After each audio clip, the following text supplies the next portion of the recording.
Gracias a la vida. A vida está na rua. Um programa de Teresa Rochinol. Divulgar as artes e os espetáculos, a cultura. Porque a vida está na rua. Buzz, Wicked Manhattan.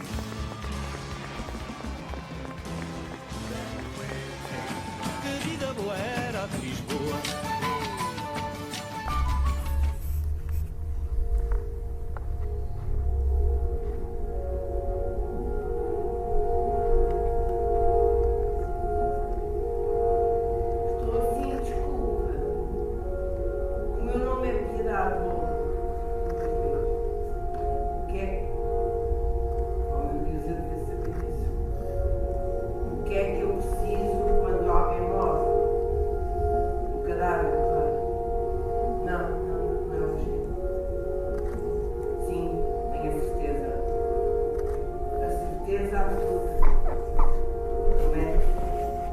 Médica é uma peça de teatro escrita pelo dramaturgo Robert Icke e encenada na versão portuguesa por Ricardo Neves Neves.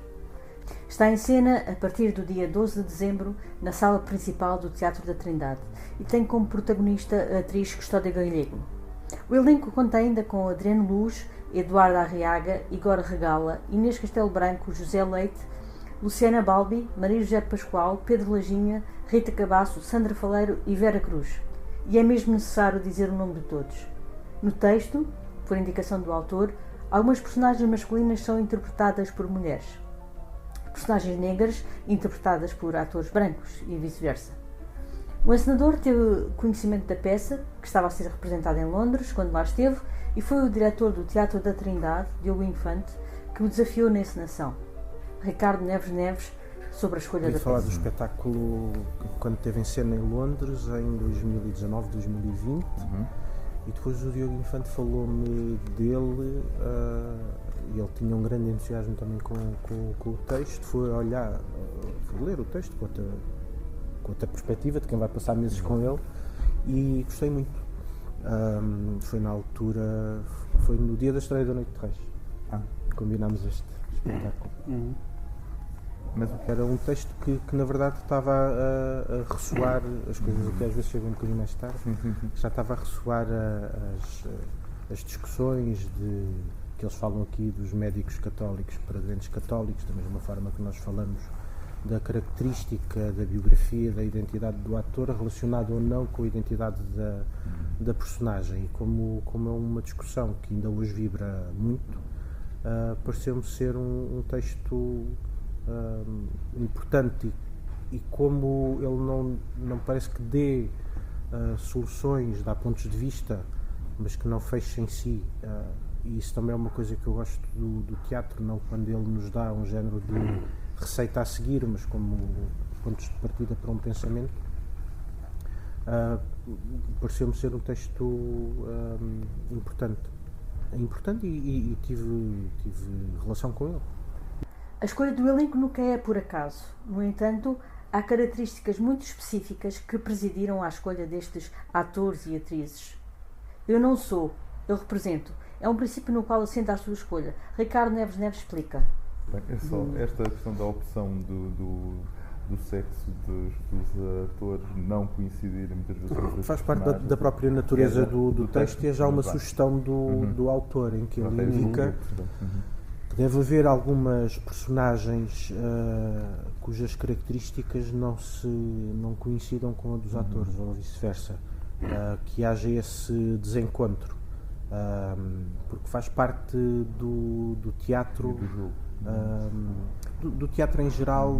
Nós somos aquilo que dizemos e não aquilo que somos enquanto atores, e acho que ele coloca isso também como um género de laboratório,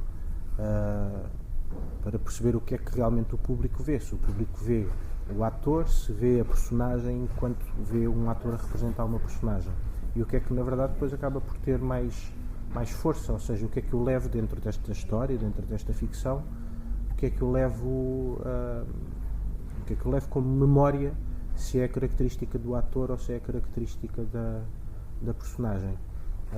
E isso é feito de forma consciente, da mesma forma que a escolha do elenco acaba por ser não é só uma questão de distribuição, então uma escolha geral do elenco acaba por ser. As personagens são símbolo de uma coisa e os atores representam esse símbolo. O espetáculo é sobre isso e a forma como existe uma distribuição também é sobre isso, ou seja, eu não sou, eu represento. E isso é uma coisa que está presente no... E as opções são várias, ou seja, ter colocado, por exemplo, existe um certo, não é bem um preconceito, mas um certo travão sobre... hoje existem muitos atores e atores fantásticos brasileiros a viver em Portugal e que têm muita dificuldade em encontrar trabalho.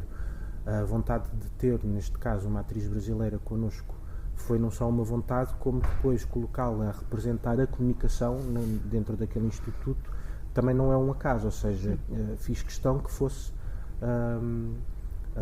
a pessoa com um sotaque mais diferente do sotaque de português de Portugal a representar a comunicação. E temos também um ator da Guiné, o Igor, e uma atriz de Cabo Verde, para além dos atores portugueses. Isso acaba por ser um género de característica do elenco que, ao mesmo tempo que nos ajuda a defender uma mesma ideia, também ajuda a contrariar, porque depois a distribuição é baralhada. Ou seja, existe um elenco onde a diversidade é uma palavra que o define, mas que não obedece à tal regra lógica. Achas que esta questão de colocarem, o próprio autor colocou homens e mulheres a fazerem nesta dualidade e, no fundo, esta negação daquilo que parece, faz com que o espectador se concentre mais no texto, não é? Porque aquilo que vê não é aquilo que transparece. É também essa tentativa, ou pelo contrário, achas que o espectador tem uma tendência para se concentrar mais naquela discrepância entre a personagem e o ator? Não sei bem, ou seja, eu acho que o espectador segue, é como quem vê um jogo, ele segue o acontecimento. E às vezes o lado de surpresa também pode agarrar o espectador, mas depois também há pessoas que não gostam de ser surpreendidas e cortam com... Ou seja, não me tirei o tapete e podem cortar com esse lado. Eu não sei bem se isto é só uma questão de ligação com o espectador. Este espetáculo pode também funcionar como um género de laboratório de coisa que já foi feita milhões de vezes ao longo dos últimos 2500 anos, mas que coloca com uma nova perspectiva, aliás, com a perspectiva de um novo pensamento, ou uma nova opinião, um novo ponto de vista que existe sobre a representação, que é aquela questão de é a biografia que agora define o médico, da mesma forma que nós podemos dizer é a biografia do ator que define a sua personagem, ou a biografia da personagem que deve fazer corresponder com a biografia ou a identidade do ator. E acaba por funcionar como uma experiência, como um laboratório de olharmos para uma coisa antiga de forma nova. Porque termos este desencontro de géneros, basta vermos que, sei lá, a primeira vez que o hotel foi representado por um negro foi quê? Já século XX, provavelmente. Estamos a falar de uma peça que só passado 200 e tal anos, 300 anos, é que tem um ator negro a fazer a personagem negra. Portanto, nós termos, ou como nós fizemos aqui na Noite de Reis, ter homens a fazer as personagens femininas, que também é uma coisa antiquíssima. Ou seja, é uma experiência já gasta, mas que pode ser nova se o ponto de vista for novo também, como nós agora estamos a colocar perguntas novas. Portanto, eu acho que é mais nesse sentido de a experiência do autor que nós seguimos. Há uma, eu não sei se posso contar porque pode ter um bocadinho de estragador de finais, mas a médica que começa a peça em conflito com o padre, mas depois no final, não querendo revelar, há um volte-face. No fundo também a peça acaba por dar alguma esperança na humanidade. A imagem que eu passei aos atores a determinada altura foi, estão a ver aqueles filmes de guerreiros em que estão 2.000 homens a cavalo contra outros 2.000 homens e vai haver uma batalha, mas os chefes encontram-se, eles são simpáticos e empáticos um com o outro, e até fazem, sabes, a origem do brinde. Pões um pouco da tua bebida no outro, o outro põe um pouco da bebida para provar que não há veneno, ou seja, brindam, Sim. confiam um no outro. E passado meia hora estão a lutar e a matar-se uns aos outros. Ou seja, às vezes os grupos em guerra, no indivíduo não está em guerra, e essa é a grande questão. Quando nós imaginamos a outra pessoa com os olhos da pessoa, o cabelo da pessoa, a vida, os sonhos, as angústias, etc. Quando nós individualizamos, se calhar cria-se mais empatia. Neste caso, a guerra aconteceu porque os dois representam coisas maiores. É aquilo que o padre diz, ou seja, se eu concordasse publicamente, a minha causa seria diminuída, ou seja, o seu grupo seria diminuído. E essa é uma das questões que nós vemos hoje, ou seja, vemos guerras de grupos, usando a palavra, ou uma expressão do espetáculo, os tribos e as tribinhos, mas no individual há um entendimento se calhar mais fácil. Neste caso não sei se é só uma questão de esperança para a humanidade, mas é, mesmo com as nossas diferenças maiores, se calhar não há assim tantas diferenças entre as pessoas. Não falamos assim uma língua tão diferente. Só mais uma questão que é, o texto aborda muitas temáticas, há aqui muita coisa dentro desta peça, e há ali uma questão que tem a ver um bocadinho com esta coisa das redes e de vir trazer para a praça pública aquilo que não tinha, vir para a praça pública, no fundo.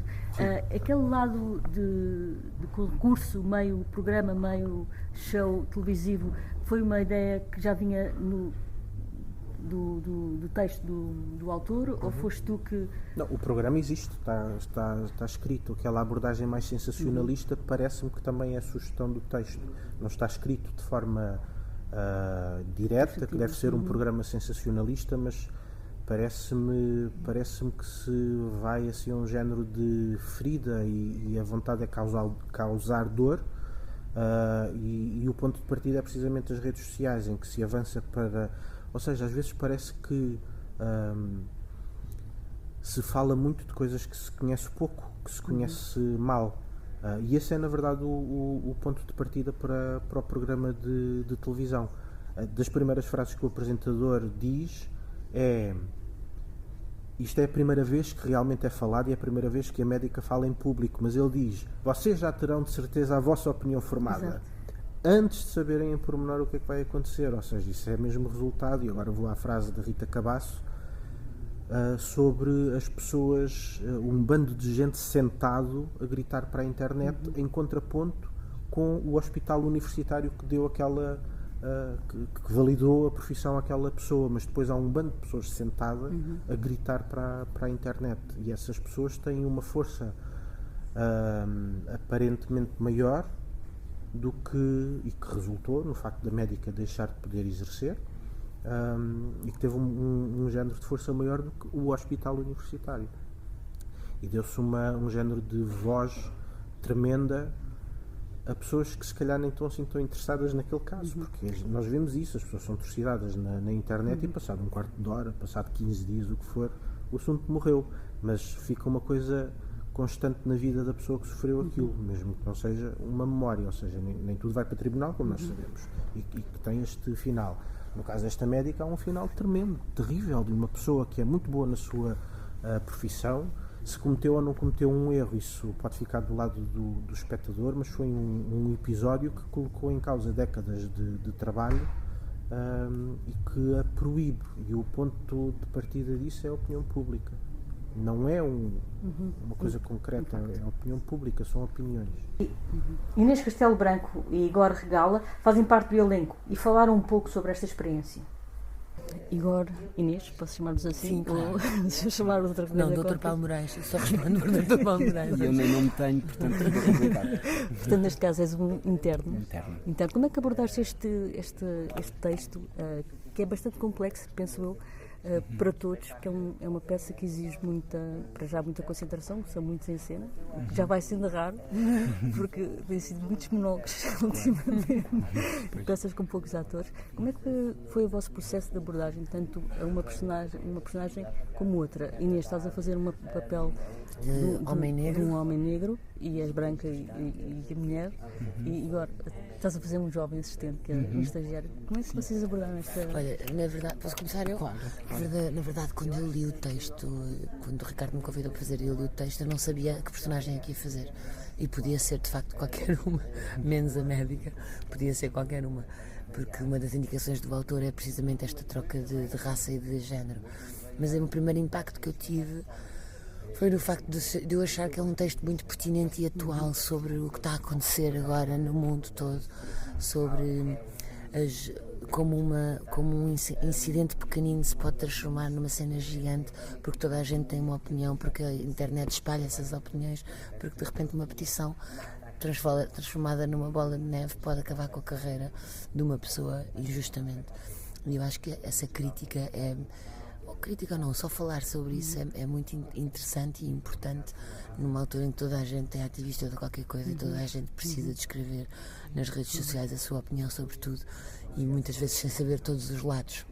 E isso para mim foi a primeira coisa que me encantou. Depois do facto de ser o Ricardo a ensinar, foi uma mais-valia, que eu gosto muito de trabalhar com aquele senhor. E depois ser a Custódia médica, eu já trabalhei muitas vezes com a Custódia, somos muito amigas e eu acho que ela é das melhores atrizes portuguesas. Fiquei sempre muito curiosa para saber como é que ela se ia atirar a este texto. E depois esta exigência do autor de baralhar tudo, que vai fazer também com que o público, a certa altura, quando começa a perceber essa baralhação, começa a perceber que muitas vezes não se pode julgar o livro pela capa, que se calhar nós devíamos olhar para as pessoas como uma folha em branco e não como a raça que têm ou a ocupação na hierarquia do seu trabalho, porque eu acho que não tem só a ver com raça e com género, nem com sexualidade, também tem a ver com sexismo, com mulheres e homens, com poder. Há milhares de assuntos aqui escondidos, e eu acho que é mesmo um texto muito bom e pertinente para esta altura. Depois disto não, mas o teu ponto de vista como rapaz negro. Sim, ou seja, para já ressalvar aqui uma coisa importante, que é realmente o que ainda está a dizer. Há muitas indicações claras do que é suposto. Por exemplo, a personagem da Inês é suposto ser um ator, uma atriz, não é específica, acho, em relação ao sexo, mas convinha que fosse um ator branco a fazer, que é para haver este choque depois quando essa informação é passada. Isso aqui para mim é muito interessante. Não consigo, eu vi este espetáculo, aliás, li a peça e identifiquei-me automaticamente. Eu já sabia o que vinha fazer, disseram-me que era o interno e a personagem 5, e eu vi uma relação muito ligada, ou seja, são dois personagens que no fundo, se calhar até pensam o mesmo, mas manifestam-se de formas diferentes, porque é um interno que nem nome tem, mas, e é este um detalhe interessante, eu acho que não é, aliás, não há indicação que a minha personagem tinha de ser um ator negro, preto, a fazer. Isto foi a decisão do Ricardo. E eu acho isso um detalhe, não é por ser eu a fazer, mas um detalhe genial, por uma razão simples. Ao longo da primeira parte da peça toda, as pessoas mais atentas vão perceber que todas estas pessoas estão a tratar mal um interno preto. Exato. O Ricardo, na cena no dia 3, de uma forma muito assertiva, põe ali no meio, que é para ver se as pessoas... Exato, eu por acaso reparei nisso. É um detalhezinho que eu reparei na encenação e pronto, fiquei ali com a dizer. Não, porque é muito assertivo. No fundo assumimos o protagonismo e o centro do palco. Mas, ou seja, a verdade é essa, e percebe-se no final dessa cena que a culpa foi minha, porque eu é que fui passar a informação que estava no padre, ou seja, ela morreu em pânico por minha causa. Afinal não eras tão insignificante. A culpada, de facto, é a responsável, a médica responsável, mas lá está, como não... E esta é a parte interessante, que é a desconstrução de tudo que se vê na peça, ou seja, está tudo tão bem desconstruído exatamente para haver esta abertura para o debate. Enquanto ator não necessariamente preto, enquanto pessoa que recebeu este texto, eu sinto que o texto é riquíssimo e mega pertinente exatamente por isto, porque toca em Muitas temáticas. E é um jogo, e é giro ver que este jogo de poder interno, na luta para o poder, vale tudo. Mandar o trabalho por tudo, nem que seja por um racismo que se inventa, por seja o que for, vale tudo. Uma das melhores personagens nesse sentido até é a personagem de Inês, que se vê cá sempre ali a morder os calcanhares, porque entende-se que considera aquela personagem da médica, será ela também sobe bastante. Ou seja, o Rogério e depois é logo ela passa Já para não dizer que ela trata mal também. Sim, mas a questão é essa, é porque ela de repente até eu, no meu ponto de vista, foi muito. Ou seja, também é injusto porque eu sou tratado mal por toda a gente e para mim é legítimo que eu de repente lhe diga, olha, você não trata bem as pessoas, mas claro que, em última instância, ela é uma médica de excelência. E a desconstrução, que é uma coisa que acontece muito nos dias de hoje. Hoje em dia pega-se e detecta-se um foco de atenção e... Também pode acontecer com vocês, com a vossa profissão enquanto atores, de alguma forma. Claro. Passámos de dizer bestial besta. De nada. Sim, Às ou vezes seja, independentemente da vossa qualidade e do vosso talento. É outro dos temas que vai buscar, é a política de cancelamento, que acontece e que também é muito atual. Ela acaba por ser cancelada por ter feito uma coisa que ela achava que como médica era o melhor para a paciente. O resto dos temas todos é que foram misturados à partida e ela não tinha nada, a decisão dela não teve nada a ver com nenhuma dos outros temas. E ela é cancelada. E eu acho que no caso dos atores, já tivemos alguns atores que foram cancelados e já tivemos alguns até que depois foram provados inocentes. Portanto, eu acho que é muito sensível. E a primeira coisa que acho que é importante é não fazer julgamentos em praça pública até haver de facto um julgamento. É presumir que toda a gente é inocente. Mas eu acho que o meu irmão no outro dia usou uma analogia, é quase como se fosse um pêndulo e é preciso ir aos extremos para depois chegar ao centro. E acho que ainda estamos nos extremos. E esta peça pode ser um bom princípio para as pessoas falarem sobre estes temas também. Acho que sim, acho que pode ser um ótimo debate e que as pessoas vejam o debate que nós fizemos em palco e percebam que não é assim que se fazem debates. A peça e as suas temáticas vão dar que falar. O texto não é linear e as suas várias camadas podem então ser o ponto de partida para conversas interessantes entre amigos. A partir de 12 de dezembro de 2024 a 16 de fevereiro de 2025, de quarta a sábado às 21h e domingo às 16h30. Há ainda um ensaio solidário no dia 11 de dezembro às 21h, cuja receita reverte a favor da Fundação António Aleixo.